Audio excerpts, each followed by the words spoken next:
کاروانی کتاب مؤسسه دولتی نشریات ادیب به شهر خوجند آمد. به این مناسبت در نزد کتابخانه ولایتی به نام تاشخوج اسیری معرکه باشکوه دایر گردید. اثرهایی که از جانب نشریات ادیب نشر گردیده است در رسته ها به نمایش گذاشته شد. باعث ذکر است که این معرکه باشکوه در حالی است که چند قبل از دور شهری آزمون فروغ سپی دانایی نتیجه گیری و بهترین ها قدرشناسی گردیدند. دوستان این کتاب از رسته های نمایش و اثرهای تازه نشر دیدن کردند. به گفته فرهاد غنیزاده راهبر مؤسسه تحصیلات میانه عمومی رقم 16 شهر خوجند، توجه اهالی کشور خاص نسل جوان سال تا سال به کتاب و کتابخانه بیشتر گشته ایستاده است.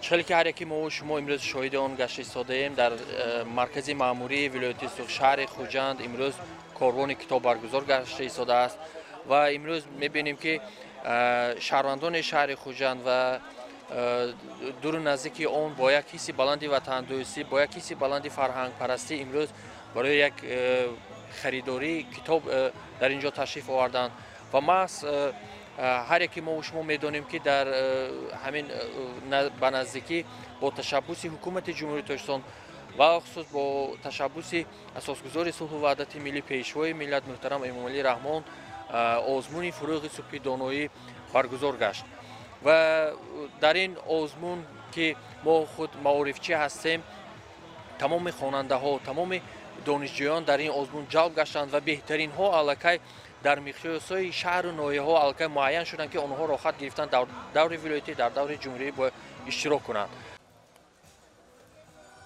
طبق اطلاع مسئولین در دایره کاروان کتاب مؤسسه دولتی نشریات ادیب 220 نامگوی و 150,000 کتاب منظور باشندگان شهر خوجند گردید. هدف برگزاری کاروان کتاب دسترسی اهالی با ادبیات بدیعی، اثرهای تازه نشر و سهم گذاشتن در رشد معنویات اهالی عنوان می‌گردد. و تاکید میسر سلیم و دیرکتور مؤسسه تحصیلات میانه عمومی رقم 9 شهر خوجند، مطالعه کتاب در رشد فکرانی و انکشاف معنوی نسل نورس موقع کلان دارد.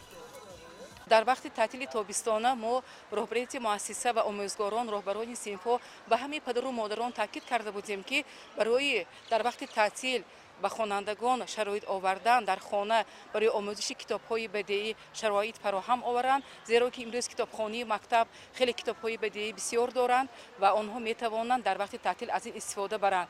وقتی که خواننده شخص کتاب‌های بدیعی را بسیار مطالعه می‌کند، فکرانی و سخنرانی او خیلی بهتر می‌شود که این برای بلند شدن معنویات آن خیلی ضرورت دارد و امروز خیلی خرسند هستیم که در مرکز شهر خوجند فروش کتاب‌های بدیعی تشکیل کرده شده است و وقتی که ما از این کتاب‌های بدیعی را نظر کردیم دیده ایستادیم که نرخ و نوای کتاب این خیلی خوب است و شخص می‌تواند آن را خریده مطالعه کند. باشندگان شهر با قناعتمندی از رسته‌های نمایش دیدن نموده با کتاب‌های مختلف آشنا گشتند. باعث ذکر است که کاروان کتاب چون آنانه در شهر و نواحی مختلف کشور صورت می‌گیرد. مطالعه کتاب برای قشرهای مختلف جامعه خاص نسل جوان منفعت زیاد داشته در رشد دانش و ملکه و جهانبینی آنها تأثیر نظر رسمی می‌گذارد.